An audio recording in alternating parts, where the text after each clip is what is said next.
हमने 2 बड़े गारंटी, प्रमुख गारंटी दिए हैं। जो सरकारी कॉलेज में पढ़ते हैं छात्र, उनको लैपटॉप या टैबलेट मुफ्त दिया जाएगा, क्योंकि आजकल डिजिटल इंडिया का जमाना है। तो सब लोग चाहते हैं कि वो कंप्यूटर शिक्षा हासिल करें। और जो मैंने पहले ही कहा कि शहरी रोजगार गारंटी स्कीम, राजस्थान आज हमारे देश में एकमात्र राज्य है जहां महात्मा गांधी नरेगा के माफिक शहरी गारंटी योजना की भी शुरुआत यहां हुई है। सरकारी कर्मचारियों के लिए हमने गारंटी दी है कि पुराना pension scheme, old pension scheme, OPS जाना जाता है, उसको हम लागू करेंगे। हमारी खूब आलोचना हुई, प्रधानमंत्री ने हमारी कड़ी आलोचना की जब हमने ओपीएस की बात की, और आज वही प्रधानमंत्री को अपना सर झुकाना पड़ा है। और आज वित्त मंत्री कह रही है कि हम न्यू पेंशन स्कीम से हटकर कोई मॉडिफाइड पेंशन स्कीम लागू करेंगे। वो ओपीएस कहना नहीं चाहती है, क्योंकि वो अगर वो ओपीएस कहेगी तो ये मान जाएंगे कि जो कांग्रेस ने कहा था वो सही है। हो सकता है उसको एमओपीएस कहें, मोदी ओल्ड पेंशन स्कीम, हो सकता है। पर जो कांग्रेस पार्टी ने कहा था, और जब हमने पहले ये बात उठाई थी, हमारी कड़ी आलोचना की प्रधानमंत्री ने। प्रधानमंत्री ने हमें क्या क्या नहीं कहा, रेवड़ी के सौदागर हमें कहा, हम रेवड़ियां बेचते हैं, रेवड़ियां देते हैं। और आज वही प्रधानमंत्री छत्तीसगढ़ में जाते हैं और वही रेवड़ी बांटते हैं, मध्य प्रदेश में जाते हैं वही रेवड़ी बांटते हैं, और अभी जब राजस्थान में आएंगे वही राग में वही रेवड़ी बांटेंगे। तो ये गारंटी है, ये रेवड़ी नहीं है। गारंटी माने हमने ये कहा है, हमने ये वादा किया है, और इसको हम पूरा कर ही रहेंगे। पारदर्शिता से निर्णय लिया जाएगा, और ये 5 साल का गारंटी नहीं है। कर्नाटक में 6 गारंटी पहले 1 महीने के अंदर 6 के 6 गारंटी लागू होने लगे, और मैं समझता हूं राजस्थान में भी ऐसा ही होगा।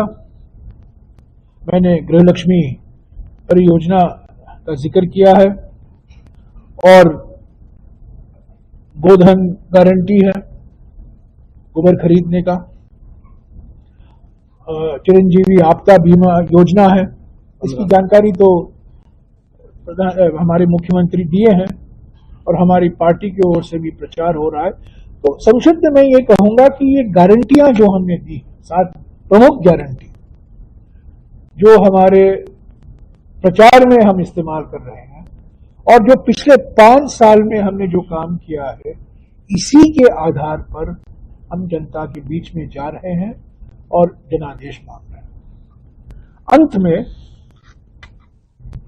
मैं ये कहूंगा कि जैसा कि मैंने कहा, ये चुनाव राजस्थान की विधानसभा के लिए है, परंतु प्रधानमंत्री और केंद्र सरकार की कुछ नीतियां ऐसी हैं जिसका असर राज्यों पर पड़ता है, और इसका जिक्र किए बिना मेरी यह प्रेस कॉन्फ्रेंस खत्म नहीं हो सकता।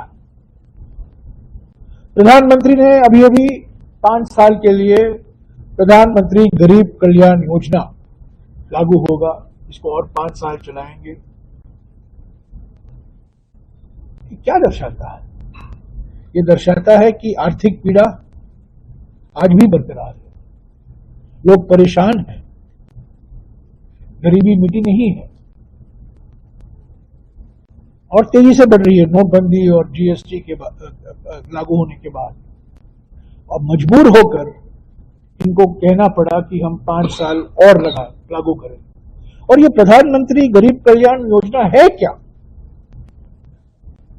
हकीकत यह है कि 2013 में, सितंबर 2013 में, जब मनमोहन सिंह जी की सरकार थी, जब मनमोहन सिंह जी प्रधानमंत्री थे, लोकसभा और राज्यसभा में राष्ट्रीय खाद्य सुरक्षा कानून पारित हुआ। 80 करोड़ भारतवासी लाभान्वित हुए उस राष्ट्रीय खाद्य सुरक्षा कानून के तहत, और उस राष्ट्रीय खाद्य सुरक्षा कानून का विरोध करने वाला एकमात्र मुख्यमंत्री था वो गुजरात का मुख्यमंत्री। उन्होंने कई खत लिखे प्रधानमंत्री को कि लागू मत कीजिए, ये संघीय ढांचा पर आक्रमण है। क्या क्या नहीं कहा उन्होंने। मैं उनका जो चिट्ठी है, मैं अगर आप चाहते हैं मैं आपको दे भी सकता हूं। कल मैंने इसको सोशल मीडिया में मैंने दिया है। इन्होंने विरोध किया तो प्रधानमंत्री बने और कोविड आया तो प्रधानमंत्री गरीब कल्याण योजना इन्होंने श्रेय लेने की कोशिश की। तो यह है वास्तविकता। महात्मा गांधी नरेगा की आलोचना की और आज वही महात्मा गांधी नरेगा का पूजा कर रहे हैं। जिस तरीके से सार्वजनिक संपत्तियां बेचे जा रहे हैं, एयरपोर्ट बेचे जा रहे हैं, बंदरगाह बेचे जा रहे हैं, इस्पात के कारखाने बेचे जा रहे हैं, जिस तरीके से निजीकरण हो रहा है जो सार्वजनिक संपत्तियों का, राजस्थान में हिंदुस्तान जिंक बेचा गया है मिसाल के तौर से, कई ऐसे कंपनियां हैं। और इसका नतीजा यह होता है कि समाज के वंचित वर्गों के लिए रोजगार के अवसर घटते हैं, बढ़ता नहीं है, बेरोजगारी बढ़ती है। और मोदी सरकार की नीतियों के कारण महंगाई में तो अगर आप देखें आंकड़े कुछ आए सरकार की ओर से, पर वास्तविकता यह है कि आवश्यक वस्तुओं की महंगाई बढ़ती जा रही है। और यह एक कारण है कि आर्थिक विषमताएं भी बढ़ रही हैं। और सबसे बड़ी बात राजस्थान के संदर्भ में मैं कहूंगा कि ये प्रधानमंत्री हमारे संघीय ढांचा पर रोज आक्रमण करते हैं। और जो राज्य सरकारें हैं, जो गैर बीजेपी सरकारें, जो कांग्रेस पार्टी की सरकार है या कोई विपक्ष पार्टी की सरकारें हैं, उनके खिलाफ ईडी, सीबीआई भेदभाव करते रहते हैं। और मिसाल के तौर से मैं आपको कहूंगा, राजस्थान में पूर्वी राजस्थान कैनाल प्रोजेक्ट ERCP, हालांकि हमारे जल संसाधन मंत्री केंद्र में यहीं के रहने वाले एक नेता हैं, जाने माने नेता हैं, और उन्होंने उचित नहीं समझा कि केंद्र सरकार से इस पूर्वी राजस्थान कैनाल परियोजना, जो जिस पर करीब 14,000 करोड़ रुपया खर्च होगा और राजस्थान के पूर्वी इलाकों के लिए बहुत फायदेमंद होगा, उसका समर्थन नहीं किया, उसकी वकालत नहीं की। और मुख्यमंत्री को बार बार चिट्ठी लिखना पड़ा, राहुल जी को इसके बारे में भारत जोड़ो यात्रा के दौरान इसको उठाना पड़ा। ये भेदभाव नहीं है तो और क्या है। तो ऐसे संघीय ढांचा पर आक्रमण करके और जो कांग्रेस की सरकारें हैं खास तौर से, उनके खिलाफ भेदभाव करके प्रधानमंत्री अपना असली चेहरा दिखा रहे हैं। तो साथियों, ये चुनाव हमारे लिए बहुत महत्व रखता है। हालांकि लोकसभा चुनाव बाद में आएंगे, पर ये चुनाव में हमें पूरा विश्वास है हमको जनादेश मिलेगा। खास तौर से क्योंकि मैं राजस्थान में हूं, जोधपुर में हूं, मैं राजस्थान की ही बात करूंगा। यहां मुझे कोई एंटी इनकम्बेंसी नहीं दिख रही है। मैं 16 दिन तक मैं था यहां भारत जोड़ो यात्रा के समय, उसके बाद में मैं भी आता रहा हूं, और मुझे पूरा विश्वास है, कांग्रेस पार्टी को पूरा विश्वास है कि संगठन एकजुट होकर वो भारत जोड़ो यात्रा के मानसिकता को आगे लेकर हम एक साथ एकजुट होकर काम कर रहे हैं और हमें स्पष्ट जनादेश मिलेगा। और इस जनादेश से राष्ट्रीय राजनीति पर भी एक इसका बहुत महत्वपूर्ण असर देखने को मिलेगा। लोकसभा चुनाव तो बाद में आएंगे, पर एक माहौल बदलेगा। कर्नाटक के चुनाव के बाद में राजनीतिक माहौल बदला है, और मैं समझता हूं राजस्थान के नतीजे के बाद भी एक नया माहौल खड़ा होगा हमारे देश की राजनीति में, और कांग्रेस पार्टी को और मजबूत बनाएगा। शुक्रिया। सर दूसरे स्टेट में क्या हाल है आपके? तो बाकी भी स्टेट है, 5 स्टेटों में चुनाव है, वहाँ क्या स्थिति है? मैं मिजोरम गया हूँ, छत्तीसगढ़ गया हूँ, मध्य प्रदेश गया हूँ, आज राजस्थान, कल 3 दिन के लिए राजस्थान में रहूंगा और बाद में तेलंगाना जाऊंगा। मिजोरम में देखिए 40 सीटें हैं और 3 पार्टियां लड़ रही हैं और इन 3 पार्टियों में से 2 रीजनल पार्टी है। वो बीजेपी लड़ाई में नहीं है, बीजेपी पोस्ट पोल में आएगा, प्री पोल में नहीं आएगा। तो लड़ाई 3 पार्टियों के बीच में है 40 सीटों के लिए, तो मुश्किल है, मुझे मुश्किल दिखता है। ऐसा नहीं मैं कहूंगा कि 40 सीटों में से हम 25 सीटें लाएंगे, पर लोग चाहते हैं कि कांग्रेस पार्टी को जनादेश मिले और खास तौर से जिस तरीके से मणिपुर जैसे राज्यों में सामाजिक सद्भावना को बिगाड़ने की खूब प्रयास की गई और सफल भी हुए हैं।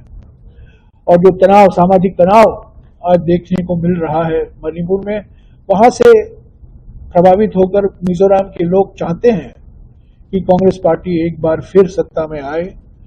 1986 में मिजो पीस अकॉर्ड था राजीव गांधी जी के समय में, और वो लोग आज भी उसको याद करते हैं। छत्तीसगढ़ में हमारी सरकार के खिलाफ बिल्कुल कोई मुद्दा नहीं है, मुद्दाहीन है बीजेपी छत्तीसगढ़ में, इसीलिए उन्होंने महादेव को एक मुद्दा बना दिया है। और मैंने मध्य प्रदेश में कहा, महाकाल घोटाले करने वाले महादेव को इन्होंने एक मुद्दा बना दिया और कोई मुद्दा नहीं। रोज महादेव महादेव महादेव की बात कर रहे हैं। छत्तीसगढ़ के मुख्यमंत्री ने 3 महीने कहा था इस पर प्रतिबंध लगाओ,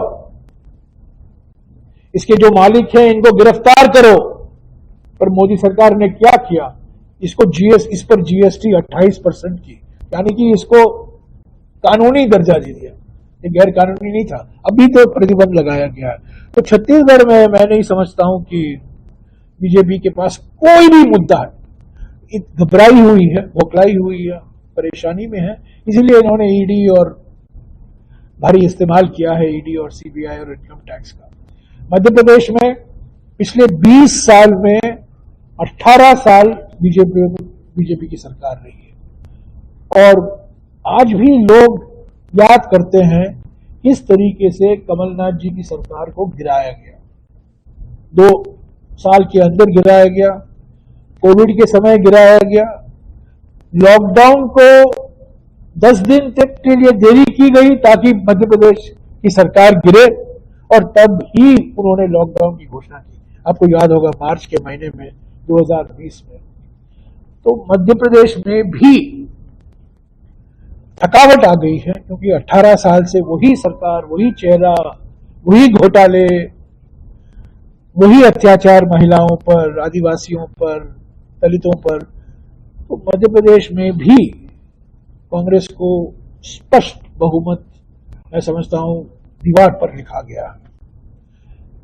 रहा राजस्थान की बात, राजस्थान में मेरा हमेशा ये मानना है कि जिस तरीके से पिछले 5 साल में हमने हमारी सरकार किसानों के लिए, महिलाओं के लिए अलग अलग क्षेत्रों में नई परियोजनाओं लागू की है और देश में एक मिसाल बन गया है। लोग आज कह रहे हैं, मैंने आपको शहरी रोजगार गारंटी की बात की, चिरंजीवी स्वास्थ्य योजना की बात की, एक गिग इकोनॉमी, ये जो लोग मोटरसाइकिल चलाते हैं और आप होम डिलीवरी करते हैं, जोमैटो विमाटो वाले, उनके लिए गिग इकोनॉमी के लिए एक कानून, उनके सामाजिक सुरक्षा के लिए, सोशल सिक्योरिटी के लिए पहला राज्य है जहां एक कानून बना। तो ऐसे कई परियोजनाएं हैं और मुझे कोई पार्टी के खिलाफ, मुख्यमंत्री के खिलाफ, सरकार के खिलाफ कोई ऐसी बड़ी बात नहीं महसूस हो रही है, सुनने को नहीं मिल रहा है, देखने को नहीं मिल रहा है। पर सबसे बड़ी बात राजस्थान में यह कहूंगा कि भारत जोड़ो यात्रा के बाद एकजुट होकर काम कर रहा है, क्योंकि ये दिखता था कि राजस्थान में अलग अलग स्वर हैं, वो नहीं है। हालांकि आज बीजेपी में वो स्वर है। तो 16 दिन राजस्थान में रुकना, राजस्थान में चलना और सभी लोग एक होकर राहुल जी के साथ चले, उससे एक आत्मविश्वास बढ़ा, एक नई भावना आई। तो मुझे मैं ये कहूंगा कि राजस्थान में भी मुझे पूरा विश्वास है।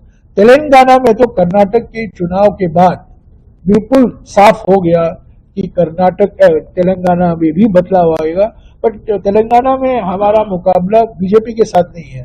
हम लड़ रहे हैं बीआरएस और एमआईएम के साथ। एमआईएम तो बीजेपी की बी टीम है, पर बीजेपी के साथ हमारा मुकाबला नहीं। तो सर अब आप विश्वास 3 राज्यों में हम बीजेपी के साथ लड़ रहे हैं। अब आप राहुल जी को विश्वास दिलाएंगे, क्योंकि वे जब यहाँ आए थे तो उन्होंने असंतोष जाहिर किया था। नहीं, असंतोष नहीं जाहिर किया था, तो उनका बोलने का तरीका था, वो बोलने का तरीका था। वो राहुल जी में भी विश्वास है, वो विश्वास है कि हम लोग एक होकर लड़ रहे हैं। और मुझे ऐसा नहीं लगता कि उन्होंने ऐसा कुछ कहा कि हमेशा वो कहते हैं कि जो आप कर रहे हो उससे भी और ज्यादा कर सकते, और दिखा सकते हैं। सर पूरे राजस्थान में बीजेपी जो है वो सनातन के नाम पर वोट मांग रही है। मैंने कहा कि उनके पास 2 ही मुद्दे हैं इन राज्यों में, एक ध्रुवीकरण और दूसरा ईडी और सीबीआई। तो यही 2 मुद्दे हैं उनके पास। और न केवल राजस्थान में, बल्कि हरियाणा में भी दंगे कराए ताकि उसका असर राजस्थान पर हो। लोगों के मन में मुद्दा है महंगाई, लोगों के मन में मुद्दा है बेरोजगारी, लोगों के मन में ये मुद्दा है कि समानताएं बढ़ रही हैं और हम जी नहीं पा रहे हैं। नोटबंदी के बाद, जीएसटी के बाद छोटे छोटे उद्योग बंद पड़े हुए हैं। या आप जोधपुर में देखिए ना, जब मैं वाणिज्य मंत्री था, मैं जोधपुर आया था हैंडीक्राफ्ट के लिए, और ये ग्वार गम, यहाँ जोधपुर की विशेषता ग्वार और ग्वार गम का उद्योग था। अभी देखिए सब बंद पड़े हुए हैं, आज उनका निर्यात भी नहीं हो रहा है। तो लोग परेशान हैं। तो वो बीजेपी की ओर से पूरा प्रयास किया जाएगा कि ध्रुवीकरण करें, और ईडी और सीबीआई तो होगा, पर ध्रुवीकरण करें। और यही मुद्दे उठाते रहेंगे, प्रधानमंत्री उठाएंगे, गृह मंत्री उठाएंगे, उत्तर प्रदेश के मुख्यमंत्री उठाएंगे। और लोग देखिए, उन्होंने कर्नाटक में भी कोशिश की पर सफल नहीं हुआ। पूरे कांग्रेस में सिवाय अशोक गहलोत वर्सेस नरेंद्र मोदी रह रहे हैं चुनाव। कांग्रेस पार्टी लड़ रही है कांग्रेस पार्टी के नीतियों के आधार पर। कांग्रेस पार्टी की गारंटियां हैं, ये किसी एक व्यक्ति की गारंटी नहीं है, ये कांग्रेस पार्टी की गारंटी। 7 गारंटी जो हमने दिया है। अरे चेहरे तो बहुत से चेहरे हैं हमारे पार्टी में, बहुत से चेहरे हैं। हम चेहराहीन नहीं है, हमारी पार्टी में चेहरे हैं, और हम मुद्दाहीन नहीं है, मुद्दे बहुत है। नाम आपसी का अंतिम दिन है, कांग्रेस के भी कई बागी है, तो क्या कांग्रेस उनके खिलाफ होगी या क्या कहेगी? कांग्रेस किसके खिलाफ? जो बागी हुए हैं कांग्रेस चुनाव लड़ रहे हैं। रेबल ये बताएंगे, बोलिए सर। इन्हीं को तो पता है, यहाँ की जानकारी इन्हीं से पूछिए। कई लोग जो हमारे साथ थे, हमसे नाराज थे, छोड़कर चले गए थे, वो भी वापस आए हैं। यहाँ भी आए हैं और दूसरे राज्यों में भी आए हैं।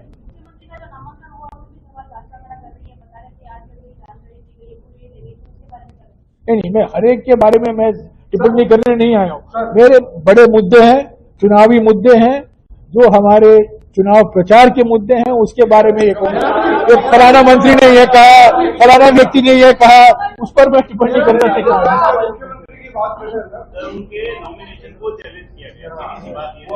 ये कानूनी मुद्दा है, वो जो चुनाव आयोग करेगा। जो कानूनी मुद्दे हैं उस पर जो प्रक्रिया है वो चलती रहेगी, उस पर मुझे क्या कहना है। एक एक करिए, एक एक करिए। लगातार ये कहा जा रहा है कि राजस्थान में कांग्रेस सरकार रिपीट होगी। आप भी कह रहे हैं, मुख्यमंत्री भी कह रहे हैं, विधायक भी कह रहे हैं, 7 विधायक ये कह रहे हैं गहलोत सीएम बनेंगे। क्या कांग्रेस रिपीट होगी या गहलोत रिपीट होंगे? कांग्रेस रिपीट होगी। गहलोत रिपीट नहीं होंगे? कांग्रेस रिपीट होंगे। हम कांग्रेस पार्टी को जनादेश मांग रहे हैं, हम कांग्रेस पार्टी के नाम पर जनादेश मांग रहे हैं। आप मेरे शब्दों को घुमाने की कोशिश मत कीजिएगा, आप हेडलाइन के पीछे हैं। आप हेडलाइन के पीछे हैं, पर ये नहीं, ये ऐसी ये जो मैं कहूंगा उसी को आप ट्विस्ट करेंगे। जो आपने पूछा उसका मैं जवाब सीधा दे रहा हूं। कांग्रेस पार्टी, एक मिनट, कांग्रेस पार्टी अपनी उपलब्धियों के आधार पर, कांग्रेस पार्टी अपनी गारंटियों के आधार पर, कांग्रेस पार्टी जो वादा किया है जनता को, उसके आधार पर हम जनादेश मांग रहे हैं। हमारे देश में चुनाव ब्यूटी कॉन्टेस्ट नहीं होते हैं। हमारे देश में चुनाव होता है पार्टियों के बीच में, पार्टी के चुनाव चिन्ह के बीच में, पार्टी के वचन पत्र के बीच में।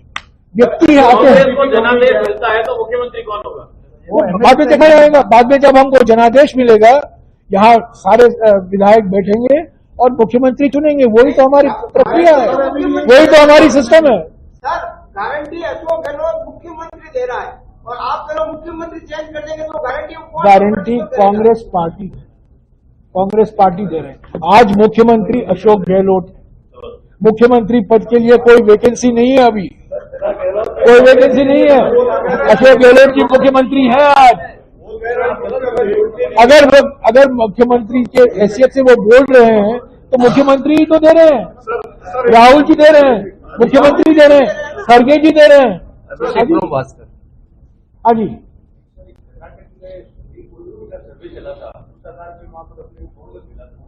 राजस्थान में आप कह रहे हैं कि इनकम टैक्स की नहीं है, पर उसके सर्वे का भी पालन नहीं किया गया। यहाँ पर आपको नहीं लगता कि